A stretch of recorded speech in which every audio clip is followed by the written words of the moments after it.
Okay, hai, Assalamualaikum korang. Hari ni saya nak perkenalkan produk Kamus Suku Kata Anak Muslim. Okay, so buku ni sangat bagus untuk siapa-siapa ibu ayah yang ada anak sedang belajar membaca. Okay, jumlah muka surat buku ni 80 muka surat. Harga dia pun murah je, RM20 saja. Okay, so kita tengok isi dalam buku ni. Okay, dah ada cara menggunakan buku. Okay, kemudian ada isi kandungan. Okay, ni huruf vokal. Okay, dia ada arahan ni kan. Macam sebutkan bunyi huruf vokal. Kita pun sebutlah A, I, U, E, kan, O. Okay, sebutkan nama huruf ni, kan. Kita sebutlah. Sebutkan nama-nama benda yang bermula dengan huruf vokal. Itik. Macam tu. Kita, maksudnya ini, ibu ayah kena bersama dengan anak-anak. Okay, ni huruf konsonan pula. Sebut bunyi, kan. Huruf konsonan. Dan sebutlah objek-objek ni. Macam ni, masjid, gajah, rusa, kan. Bagi tahu anak kita B, C. Okay, macam tu. Okay. Kemudian yang ni part ni saya suka.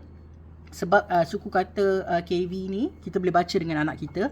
Macam saya, sebab anak saya memang sedang belajar membaca. So dia baca lah A, baca, da, fa, ga, ha, ja, kala, mana. Baca.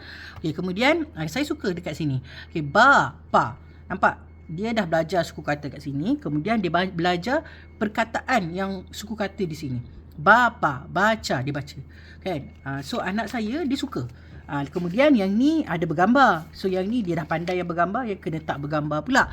Lepas tu ini perkataan, kemudian dah baca macam frasa, kan? Dan apa yang ada dalam buku ni dia mengikut silibus KSSR. Dan kalau tanya saya, silibus yang tadika pun kita follow sebenarnya. Okay, yang ni kan sama suku kata. Kemudian dia gabung perkataan menggunakan suku kata ni. Ada perkataan, kemudian ada frasa. Macam tu. So pada saya, sebab saya dah guna untuk anak saya, so dia sangat menarik. Okay, sangat menarik.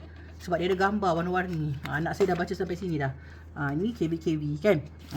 So kalau saya review, buku ni sangat bagus untuk anak-anak kita belajar membaca. Okay, so ibu ayah boleh guna. Ada 80 muka surat buku ni. Kertas dia pun berkualiti. Dia macam dia tak tahulah, kita panggil macam licin-licin sikit kertas dia tu kan. Warna semua. Berwarna, kesemuanya berwarna.